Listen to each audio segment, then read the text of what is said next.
Questions to the end. Shall I introduce myself? Hello. My name is Alex Roberts, and first I have a request for you. If anyone here can't hear me or any of us, we're gonna have a special signal and it goes like this. So I know that I'm very quiet. And I know we have a lot of like cross noise and stuff, so if at any time you do this, I will just lean in closer to the microphone. Talk a little bit louder. But anyway, my name is Alex Roberts. I'm on Twitter at Muscular Pikachu, and I make games. I make lots of different kinds of them. For a long time I was making digital games. I was a big part of when Twine games, hyperlink games were kind of a fun thing. I got to be in Video Games for Humans, the Twine compilation that Merritt Kay put together. And so after being inspired by that, I actually don't really do anything digital anymore, and I work entirely in analog games. So I do a lot of LARPing. I do a ton of LARPing and helping people who are really into RPGs get into LARPs, and people who are really into board games get into RPGs, so I can get them into LARPs. And so I write LARPs, both collaboratively and independently. I work with Jason Morningstar over at Bully Pulpit Games. We're the folks who made Fiasco and Night Witches and Warren, a bunch of other stuff. I just recently published my very first solo game. It's called Star Crossed. It's a 2-player RPG of Forbidden Love. If any of you are familiar with Dread, that uses the Jenga tower, is very much inspired by that, but my Jenga tower represents forbidden love. It represents feelings that you cannot act on, and when the tower falls, you will. So a lot of my games are about relationships and about feelings and about other things that are apparently so much more dangerous and difficult to mechanize than, just regular boring stuff like killing and colonizing. So that's me, that's my work. I also write critically about games for outlets like Vice and Storycade and Zeal, and so you'll find a lot of my opinions there. Very cool. So my name is Erica Nordemir, and I design escape room games. So something very different from the other people on this panel, but at the core, exactly the same. I do a variety of things. I run small-scale, basically intense games here in the Ottawa area for private events, for sometimes for stuff like this. Oh my god, they're big. But yeah, I do small-scale, and then I custom design for clients all over the world. From small games that are like 10 minutes to I'm working on one that's an hour long and it's biblical themed. So that's turning out to be really hard. But some of my first questions were like, so Catholic or Hebrew Jewish or which one? But it's going really great and my client is super awesome.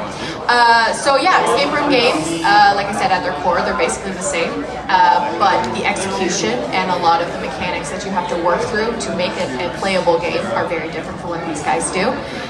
You can check me out on Twitter, Erica_NOOR, because my last name is really long and complicated, and my company is Mini Escape Games, so yeah. Cool. Very cool. So, my name is Mandi Hutchinson. I am with the Dice Tower. Does anybody know who the Dice Tower is? I see some heads nodding! Yes! I also do occasional work on Geek and Sundry, and I also have my own channel that I do some video work on with To Die For Games. So I do none of this. I actually review what they do. So that's the perspective that I'll be giving today. I actually just came back from a really big con. Is anyone familiar with the board gaming company CMON? Woo! Yeah, so keep your ear to the ground. There is a new game coming out with Eric Lang and Rob Davio. So I get to see a lot of the new stuff coming out, and I cover everything. Miniatures, war games, Euro games, simple card games, escape room games, which I'm actually really horrible at. But I cover these and talk about them. I do a podcast with Suzanne Sheldon with the Dice Tower, and we're delving into board games, but we also want to talk about other topics of inclusivity and women in gaming and how that it's important. So these are some other topics we hope to cover and break through in board gaming. I know, believe it or not, it's still an issue, so we're trying to get that message across that we can make it happen. think I've covered it all. You can find me all over social media. It's part of the job. So I'm on the Dice Tower. You can find me on Twitter. You can find me on Instagram under the Board Gaming Pinup Girl. And I think I've covered it all. I think so. Okay. I'm Jessie Yetternick. I'm based here in Ottawa. I design tabletop board games. I've got about 30 games designed. None of them published. Well, I've self-published some things, but I don't consider that published. I'm going for some big fish right now. And last year I won the 2017 Metatopia sponsorship. So basically in New Jersey, they flew me out there. It's a convention just for publishers and game designers. And my games were play tested by publishers and like big names. The creator of Dead of Winter was there, and he was just amazing. And they played my games and gave me feedback, and so many doors have opened since then. And I'm in talks with lots of publishers, and it's so exciting. Was it Jonathan? Yeah. Oh, I love him. He's great. He played. It was 2 a.m. Right. I don't know who these people are. He's like, looks at me. He's like, "You got games?" I was like, "Yeah." He's like, "Go get them." I'm like, "Yes, sir." And I ran upstairs. Yeah, 2 a.m. That sounds about right. Yeah. So that was pretty exciting. And yeah, I do everything. I got like murder mysteries that I published years ago that are really good. Like, have you ever played a murder mystery and they suck? The stories don't add up. In like scene 3, you find out like the guy Bob is your brother. It's like, why didn't I know Bob was my brother? Or in the last scene, it says, you don't know, you passed out. And it's like, what a cop-out. I took everything bad and wrote these amazing stories where, so like the games are like, you know, so-and-so died a year ago, let's have a seance. And, you know, find out what happened to our friend. And it's like, what? Scene 1, you all find a dead body. So the story has a natural flow, right? It's like, oh my God, who is this person? Who are we? So during the game, and everything you would naturally know as a human, you know. So it's not like, surprise, you've been married to Tim for 2 years, you know. So yeah, so I love murder mysteries and lots of tabletop card games. My most popular one is Quarantine Heroes. If you like Pandemic, it's kind of like a card version. Kinda, not really. But it's survival and there's exposures and viruses, and so that's lots of fun. Yeah, that's about it. Yeah, that's about it. All right, I'll pull out some questions because that's what we're all here for, right? Okay, how did you get started in gaming and what were some of your influences? So I got started making games because I was playing a lot of independent role-playing games, and my friends encouraged me by saying, hey, we're gonna sit down for like, you know, regularly or whatever at some cafe or at somebody's house and like toss ideas back and forth, and then we'll get together in a little bit after that and toss ideas back and forth. And so that was the kind of thing, the first thing that put it into my head that I could do that. And that was after I'd already been playing games, you know, games by people like Emily Caraboss and Avery Alder, and other people who are huge, huge inspirations to me to this day. It made me think like, oh, this is something that like a person can do, not just like a mysterious, maybe extant person who works for a company, but just like a human like you might see on the street, which includes me. But then actually I went to Metatopia. Yeah, same deal. I go every year. And that was the first time where I was like, oh yeah, these people, like everybody making games is just has an idea and they throw stuff at the wall until it kind of comes together, or maybe it doesn't, and then they try something else. So that was really, really big. Even before that though, I read a book by Anna Anthropy called Rise of the Video Game Zinesters. And if any of you have a chance to read it, Rise of the Video Game Zinesters, it's so inspiring. It's this very like aggressively written little screed that is about DIY tools for making video games.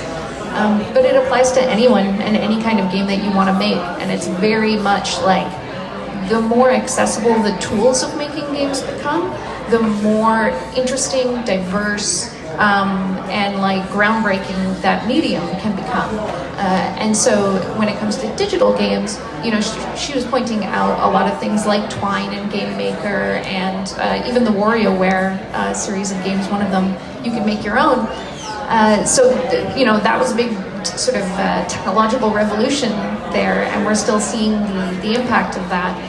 But the nice thing is, in role-playing games, in board games, in escape room games, the tools already exist. You already have the ability to make paper prototypes, for example, or to write down a couple of rules, or to have a couple of rules in your head, and then roll some dice and move some pieces around and say, okay, does this work? Is this doing what I think it's doing?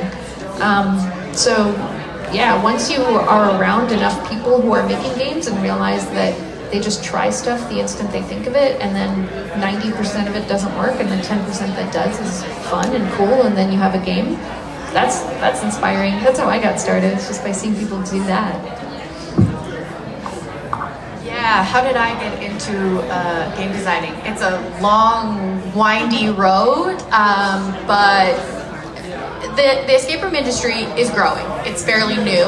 I could go into the history, but that's not the purpose of this panel. I played a game with my friends a couple months after Escape Manor opened here in Ottawa. Escape Manor was the first company to open. They definitely brought it onto the scene here in Ottawa. Now there's, I think my last count was there's 11 different companies here in Ottawa. Yeah, oh yeah, it's way too many. Anyways, so I played a game and I was obsessed. And now a couple of years earlier, had run and organized some haunted houses. And so I saw a lot of parallels between the haunted house and the escape room. And plus I love board games and video games and things like that. And so I basically wanted to get involved and went to apply for Escape Manor. And along the way, asked a former boss for a reference, and that boss said, actually, we're going to start escape rooms. Do you want to run ours? And I was like, oh crap. Well, yeah. So then I started making escape rooms. What inspired me? I mean, two now of my best friends are two young women who run an escape room company in Kingston, Ontario. They started it on their own. They lived in their facility for the first few months because they had absolutely no money. Well, no, they didn't have scary games at first. Their first game was, I'm pretty sure it was about like a missing record from the 70s. No, it wasn't like The Asylum. Anyway, so they inspired me hugely. They've now grown into this massive company, and they're extremely successful, but extremely happy and passionate about what they do. And they had no background in game design at the beginning at all. And myself as well. I don't have any background in game design. I studied international development, and now I design escape room games. I got into it because it's so much fun to create an experience, to create a situation where you get to watch people work their way through it, and at the end, whether they win or they lose, whether they escape or not, they're like, that was so cool, that was so exciting, when can I play the next one? Like, oh my god, if we had just done this, or you know, if you had just been faster putting the clock into there, and whatever. That's what I thrive off of, is watching people walk out of a game and be like, ah! So, in my own twisted little mind, I'm like, I'm gonna make it more difficult, but very clear what they have to do. And that's what I love doing. So, I mean, I've been doing this now for 2 years, I would say, and the industry has grown so massively. It's shocking to me how much the industry has changed in the past 2 years, and weirdly enough, Canada's ahead of the US in this sort of escape room business. It's very bizarre.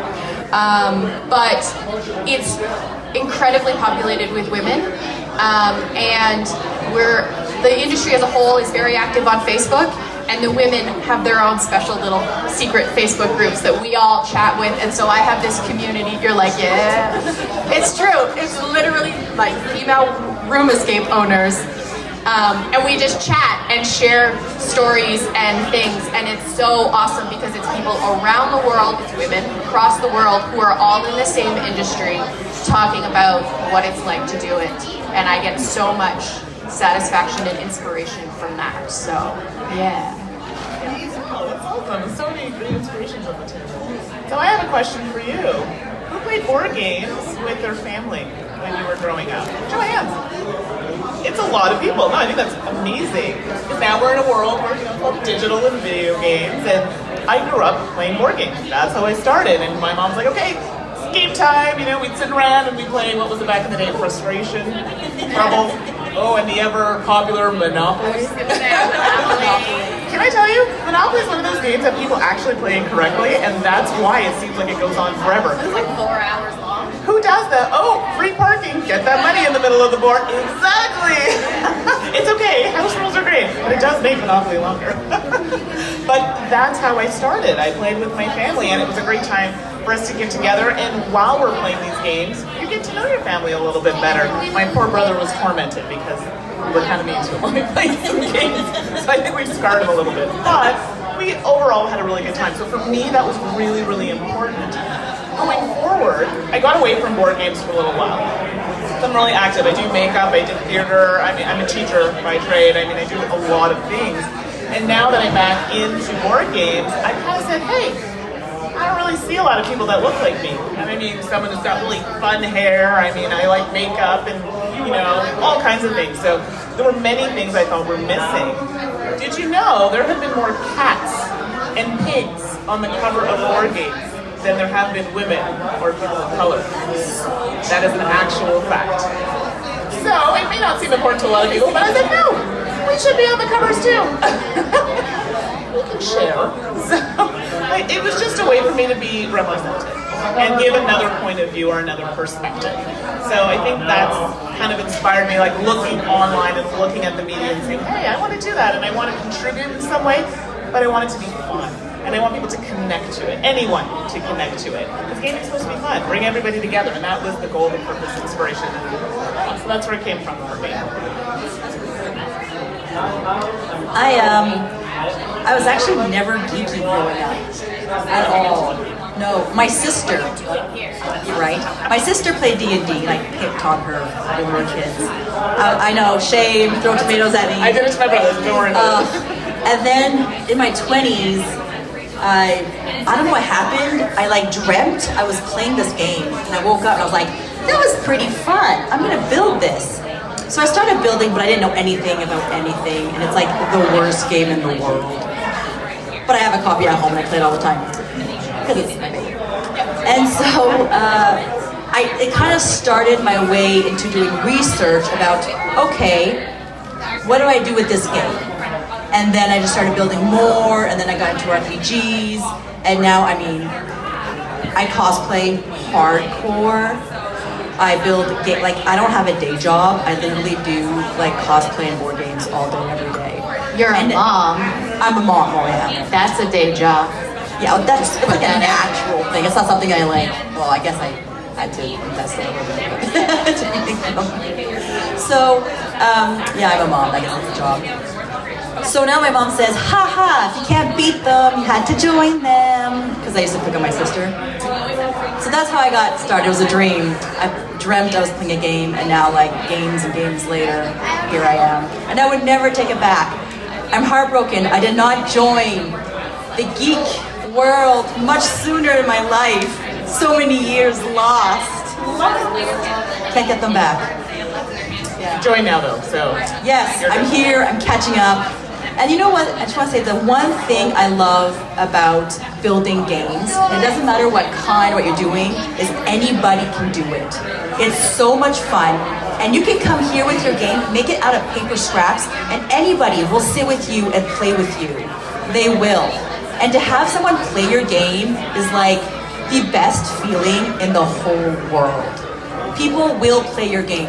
Go home, right after this, okay, you can go visit a bit and shop, but after that, go home and just have fun with it. Put something together and play it, do it, and you won't regret it. And who knows where you'll be? You might win the Metatopia sponsorship and go to Metatopia, and who knows where you're gonna end up. And it's fun, and the people are amazing, the community is supportive, you can't be surrounded by better people. Next question. So, do you have a process, right? When you want to come up with a new game, a new idea or something, do you have a process to kind of get started? No.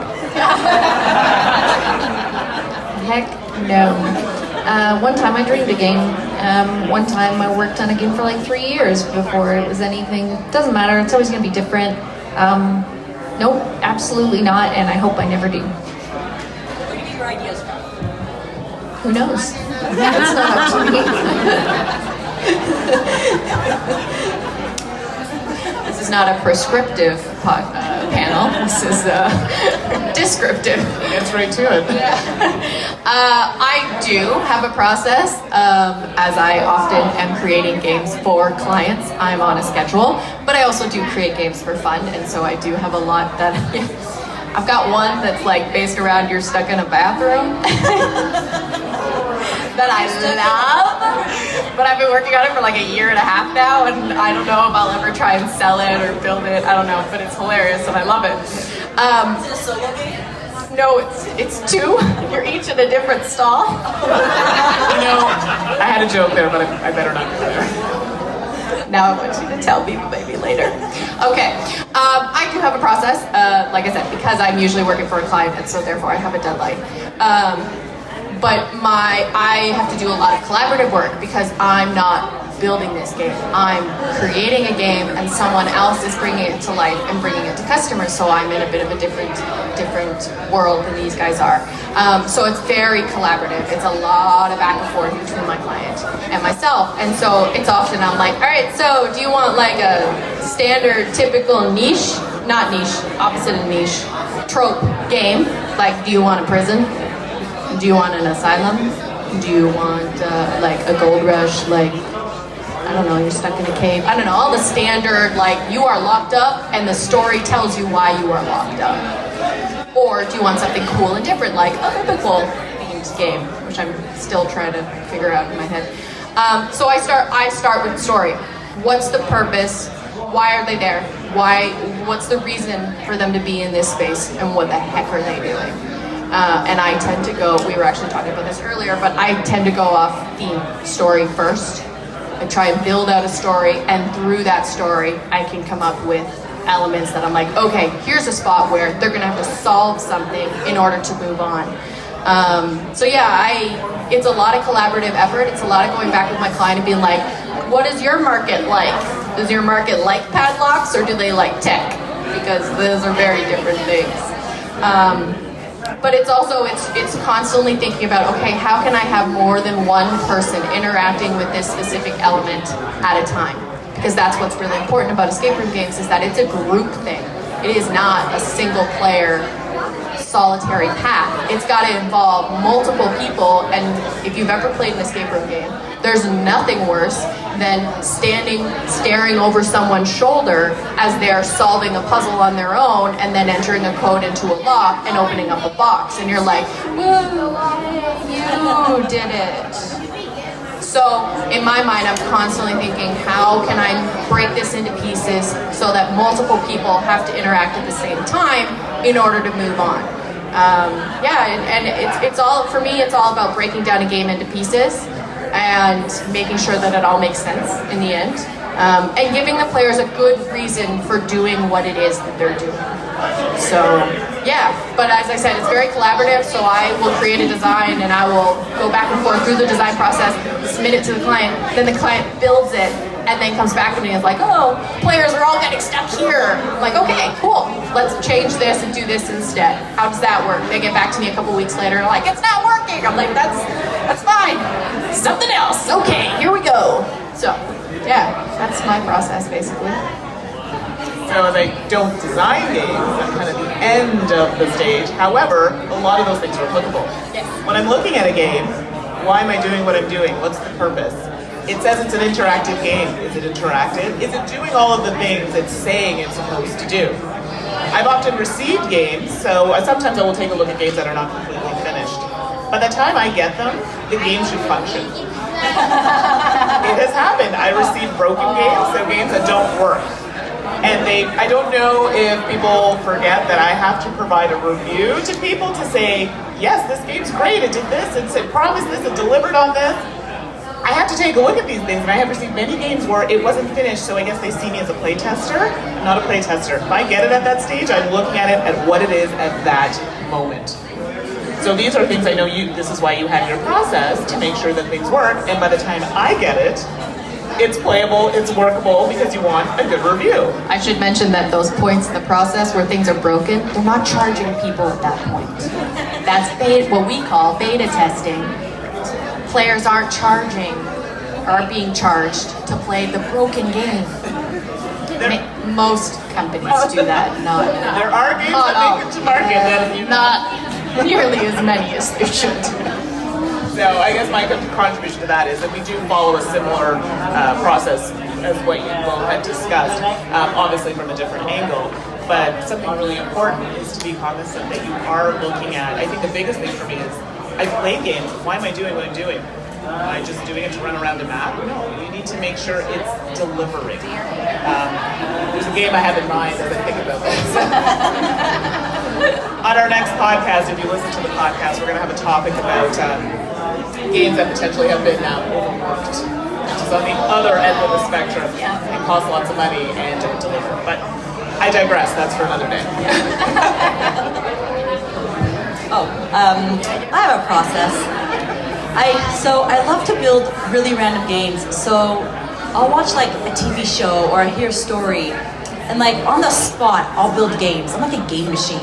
So I'm at a con right now doing a panel. I'm gonna do a game about that. There'll be players, and you have to like gain an audience, and there's like gonna be like, you know, positive remarks, negative. Like you can build games out of anything. And I watch a lot of TV because I don't like to read.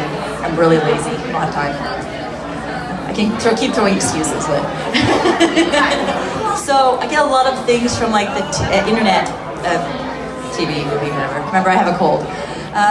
So like Game of Thrones, and I was thinking of like a game where you have to like get over the wall, and I was like, what if you have to like find stuff and climb over the wall? Like I'm not gonna call it Game of Thrones. We'll call it like Throne of Games or something. Cover my loss. That's sneaky. Yeah, so I just sit there all day and think about, but you laugh, but it's a good way to not get stuck. Like people will sit there looking at a game for months and just bump their head and they won't get anywhere. But if you're constantly trying to think of things and play with stories and pick different themes, one time you'll get something good and you'll be like, whoa, this is actually fun. And that will turn into something else.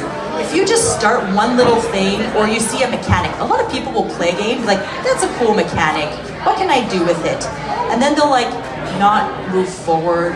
You know, like inspiration comes from, you know, being active with things and really just, I want to say, people always say think outside the box, but it's not easy to explain how you do that right.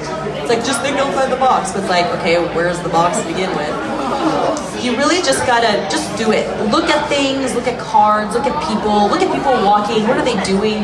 And just get random ideas and always be thinking, how can I make this into a game? And do it, get little pieces of paper, it doesn't cost you a penny to take a scrap piece of paper, cut out little pieces, and then one day you will come up with something good. And that's just my process. That's what I do all the time. And then one thing might work with another thing and you start building on top of it and you think about your story, always story, because your players want to go through a journey. There's no point in playing a game to get to point A to point B just because you want to be the first player to get to point B. That's not fun, right? Games are evolving a lot with story and it's really important. So think about your players. There's actually been a resurgence of a lot of games with that storytelling aspect to it. Like Near and Far, which is, I don't know if anybody's familiar with this game, Above and Below, these types of games. I don't know if it's becoming a popular, it's the same with the escape room type games, but all of these games I find are connecting and becoming more popular. People want to feel. Which is probably why your game is so amazing. It's all about feels. RPGs too, actually. Yes. There's a lot on Kickstarter right now. Yeah. Kickstarter's booming. Kickstarter is the devil. Stay off of Kickstarter. Really? Do you know how much money I spend on Kickstarter? I thought you meant like Kickstarter. I was confused. I was like, I thought you'd tell me the opposite. I know the gamers in here know exactly what I'm talking about. It's bad for the wallet. That's what she. Do you have like the random emails where like, this Kickstarter's been met its goal, and you're like, oh crap. When you're a super backer, Forgot about that. I am a super backer. They send you all kinds of stuff to get you to spend more of your Canadian dollars, might I add, which makes it that much more expensive. Yes. Oh my God. I don't know when it started. So I have like a whole bunch more questions I prepared, but it's actually Q&A time. If you guys have questions, go ahead and throw them at us. If not, we can just keep talking.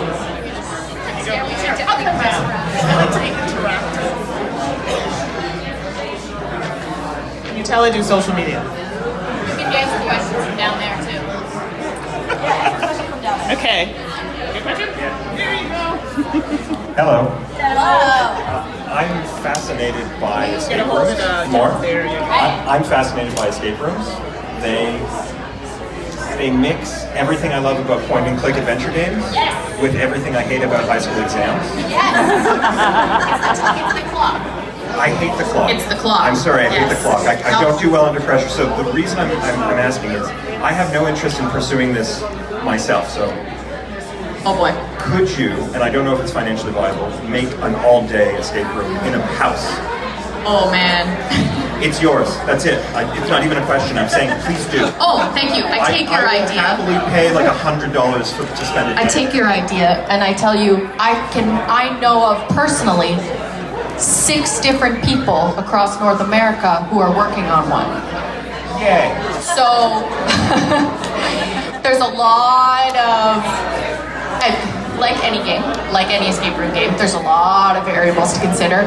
A whole day, let's say 8 hours, okay, game, you're gonna have to pay staff for 8 hours. You're gonna have to keep a group occupied for 8 hours.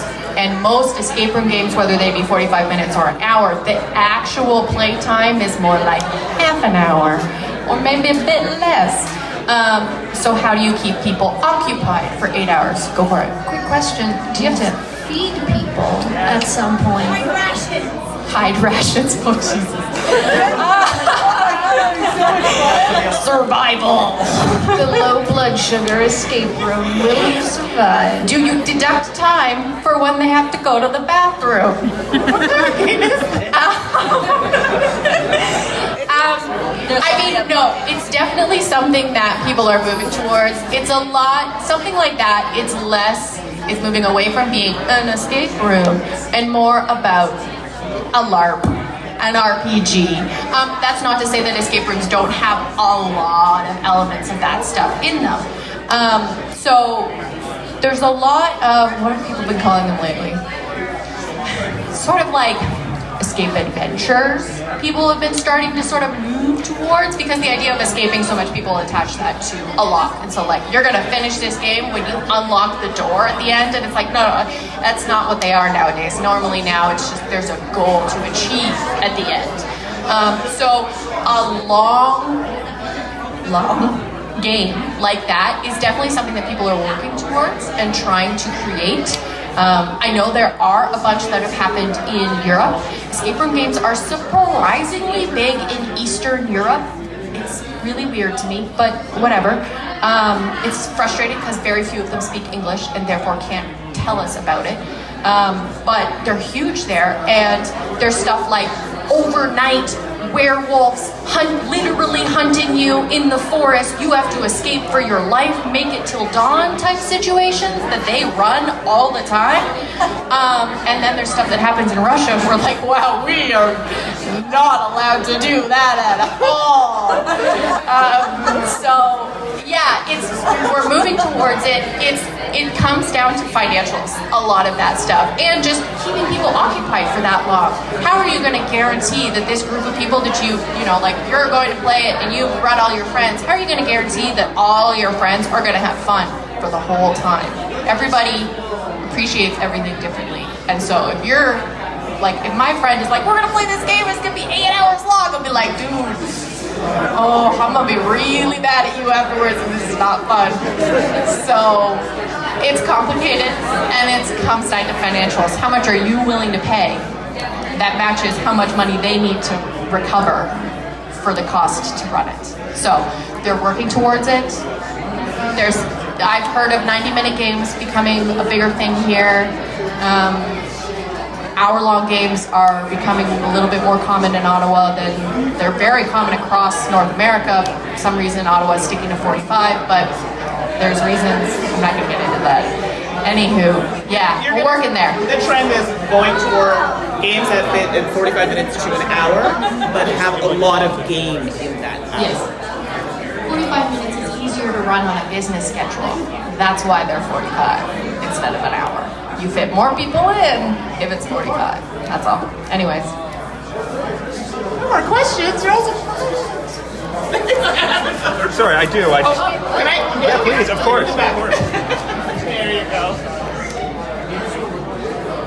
Have you ever tried to write a scenario for something like Dungeons and Dragons or another similar system? Absolutely, yeah. That's one of the best ways to get into game design, and of the people that I know who are making their own games or who are working on tabletop games, the vast majority of them, that's how they got started. So honestly, if do you play D&D? GURPS, nice. So yeah, I would say like write a GURPS module and then play it with your friends, and then you will notice that some parts of it work and some parts of it, didn't go exactly what you wanted. So then you revise it, and then maybe like share it with people online who who play GURPS, or run it again for different friends or even for the same friends. I mean, depending on your group. And that's how you'll learn to kind of iterate, and you'll learn, okay, oh, this is what happens when I do X. And then maybe like your friends will want to start writing them. I mean, things could really get out of control is what I'm telling you. So yeah, I've written scenarios for other people's games, and it's like really enriching and really informative. It tells you a lot about the game. You learn a lot about a game when you try to write something for it, whether it's characters or scenarios. So yeah, go for it. Wow, I wasn't expecting this surge of questions. Go ahead. So this is for everyone. How do you take criticism that is negative and not very nice, and how do you give criticism that is mean, but you have to be nice about it? Can you answer first? I hope I don't get in trouble here. Feedback, criticism, we get it too. Being in social media and being on those platforms. The biggest thing is you can have, and I've seen many, a game that is not a great game, but you have to give constructive criticism. So sometimes I'll see a game, it's not for me. It's not a game genre that I particularly care for, but if the mechanics are good, and I think there is an audience that would appreciate that, I have to highlight those points. If there are bad things in a game, it is absolutely 100% important to highlight that, but never be mean.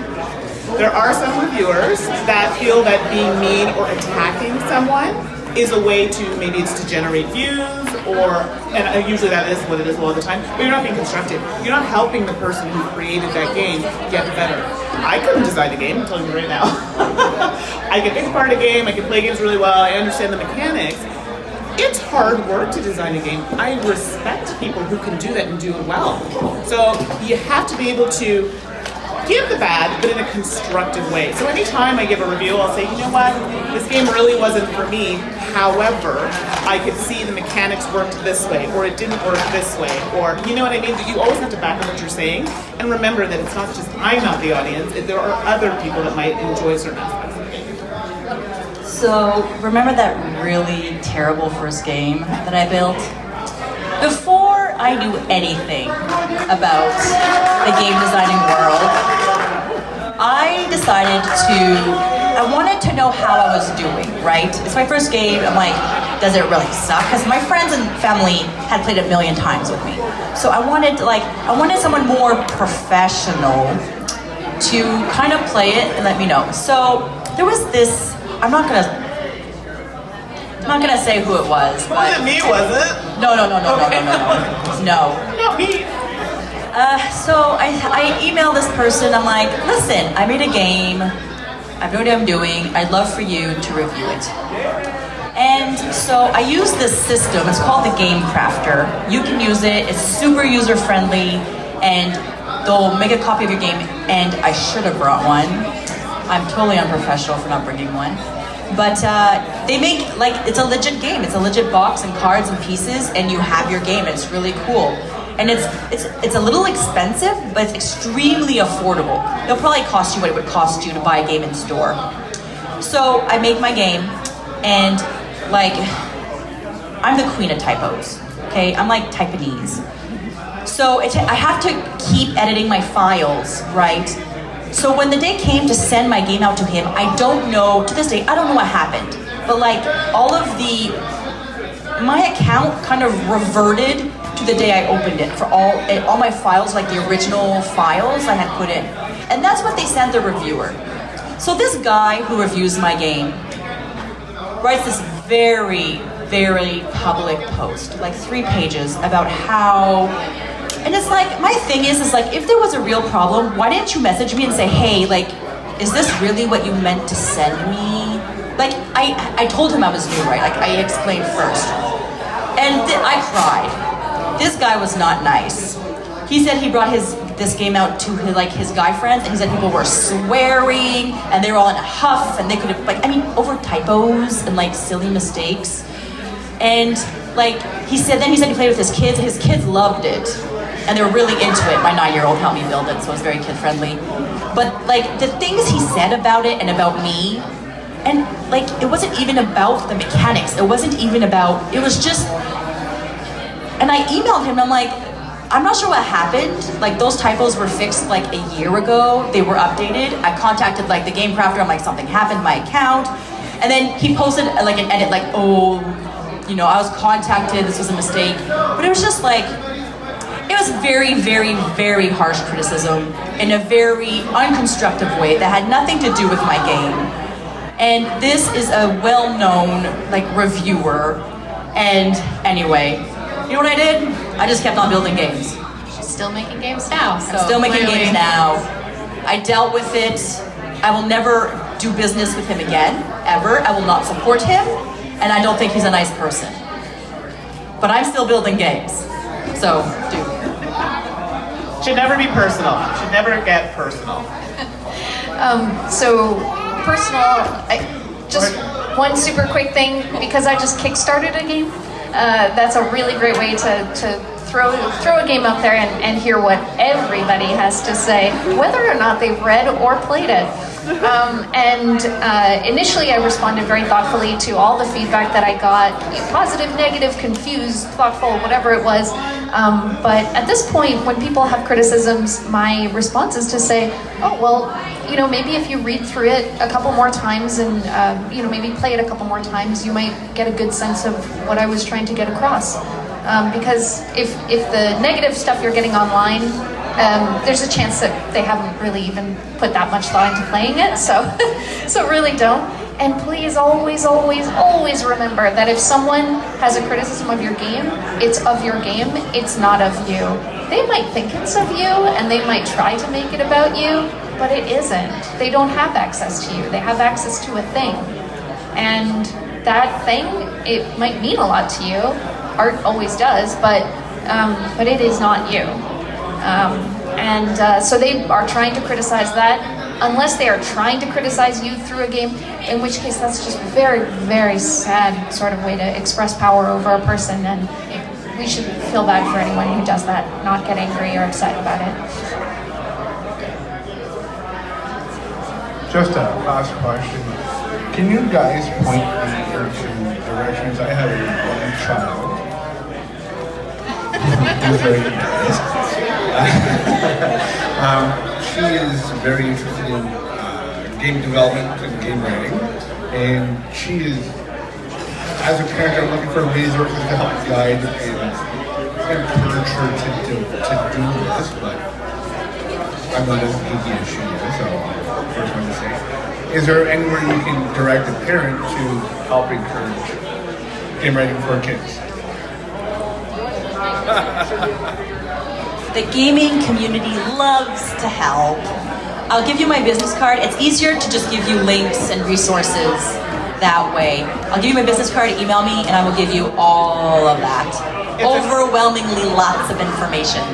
That's what parents do. I know my mother does it to me all the time. So he has your best interest at heart. No, you're welcome. And there was another question over here. No? Okay. I'm getting a sign of we need to wrap it up. Quick, I just have 2 more. Okay. I didn't forget you. Is that because our time is up? We were told that we could we'll announce that our time is up, but there's no one after us, so we can just sort of stick around. But if you have to go to another panel, if you have a scheduled time, join the line, get your picture with who's here right now. I don't know. Feel free to head out. We're really thankful that you were here, but our time is running out, and we'll keep taking questions until they kick us out. Okay, mine you touched on. Something else that I have to do at the end. So Okay. it's gonna be fun. Sorry. You sort of touched on mine a little bit when we were talking about criticism and stuff like that. From an introvert perspective, which I am not, from an introvert perspective, how do you overcome wanting to share this great idea with either strangers or friends, but being fearful of the feedback? And I think it's worse from friends than from strangers, because you sort of feel like your friends know you, so if they comment or criticize the game, you may feel it personal. I don't know if you guys have that perspective. Ideas are cheap. Even if your idea is the worst idea of all time, and the first game that you make is the worst game of all time, which is pretty unlikely, even if that's the case, you're going to make 15 million more if you want to. It does not matter. The first game that I made was about like lumberjacks, I think, and we play tested it, and it kind of worked, but it kind of didn't, and whatever. That was a million years ago, and I don't care. Like that, and you can not care also.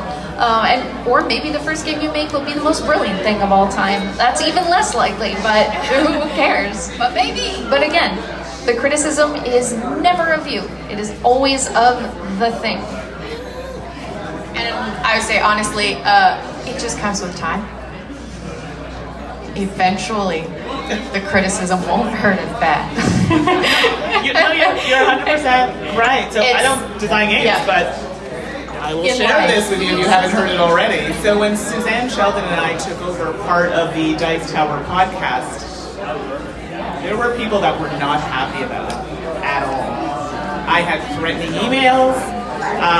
We couldn't go to events without being with someone. Tom Vassell, who runs the network, was a little worried about our safety actually at one point. So, and I'm an introvert, believe it or not. It's a personality, right? It's part of the job. She's right. After a while, these people don't know me. We've been able to change some people's minds because it actually was very personal. I'm fat, I was ugly, Suzanne was ugly, we didn't know anything about gaming, our voices were annoying, we were women, everything but the actual content. So that told me, we're doing a great job. And we kept going. Don't get me wrong, in the beginning, there were some times I said, what have I gotten myself into? And we were very open to taking, if you had feedback, tell us. What can we do that you'd like to hear on the show? And we'll take that in. That feedback we'll take in. After a while, you learn to just block it out. I actually don't read a lot of comments on things because people on the internet can be just mean in general. You get over it. People think that the anonymity of the internet means they can say whatever they want. Absolutely. But people close to you, those are the opinions that matter to me, and I know that if they make a suggestion, they're making it because they care about me, and they want me to be successful. So that's kind of the way you have to look at it, but you're right, after a while you just develop kind of a bit of a thick skin and you move on. Look where I am, I'm like, hey, I'm on the Dice Tower, what are you doing? It still sucks, but you kind of worry about it less. And you're like, you know what? Whatever. It's a great question, I know you had one you wanted to... But I can wait. No, I think... Does anyone else have any other questions? Oh yeah, you wanted to do something? I did. After that? Yeah. So do this and then I want to do it. It's for Eric. Hi again. Hi. Where can I get star-crossed? Unfortunately, the Kickstarter just wrapped up on Thursday, but we're going to have a pre-order set up in the next couple of days, so just come and get my business card after, and it'll have the website on it. It reached 800% of its goal, might I add. So, was it Polygon that wrote about it, and it just like, whoosh, something like that. So we actually have another one after this. It's very similar. Where can I get the bathroom game? Well, since I've just been thinking about it in my head for about a year and a half, it doesn't exist anywhere. Sorry. Huh? Print and play? Print and play? Oh, potentially. That would be highly entertaining. Yeah. I play. Is there one media you will not design or criticize or review? one media that you will not touch? Like a Tiger game? Yeah. Or I don't know anything about video games. Yeah, video games. So let's make a video game. I think we should just leave your doors open. Tech is not my friend. You get an opportunity, you do it. Doesn't matter what it is. I mean, I'll admit, war games are tougher. They're lengthy. And I have probably a shelf right now full of games that I need to review. And war games tend to, because I work, I have a full-time job, so I do this part-time. Yeah, those are the ones I will probably not review as often because of the time. But overall, I'll look at anything. As long as it looks fun and interesting, I'm totally down for it. What'd you say? Legacy. No! Can I tell you, legacy games are also hard for me to review because I have to be consistently committed. Like right now I'm going through Charterstone. Is anyone playing Charterstone? Yeah, it's quick, but it takes time. So, that's a good one actually. Yeah, you're right. Okay, I gotta do this thing. So I went to CMON Expo, and for those of you who do know the Dice Tower, Eric Sommer, who has a voice of silk and is fantastic, was not able to come, and I wanted to just do a quick little video for him. I need you all to say, "Have fun gaming," all together, really loud, because that's what he always does at the end of the podcast. I'll just do a little intro, and then we'll say it. Is that With or without the mics? No. loud? I don't need a mic, I'm really loud. So you guys can all do it too. Okay, and then I'm gonna get Jen to film it because it's live, and we'll tag Eric. All right, good. Hello. Am I going up there? Mandy, do you want me up there? You didn't say that. Come on. Yeah, I think we're okay. Oh, I'm sorry. It's okay. There needs to be instruction.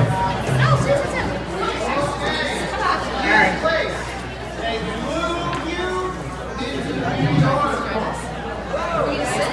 Oh, are we sitting or are we standing? Just 2 minutes. Right there. Hey everyone, it's Mandi Hutchinson from the Dice Tower. I just came back from CMON Expo in Atlanta, and I am here at Ottawa Comiccon. Eric, I'm so sad to have missed you, but we got some new friends here who just want to tell you a little something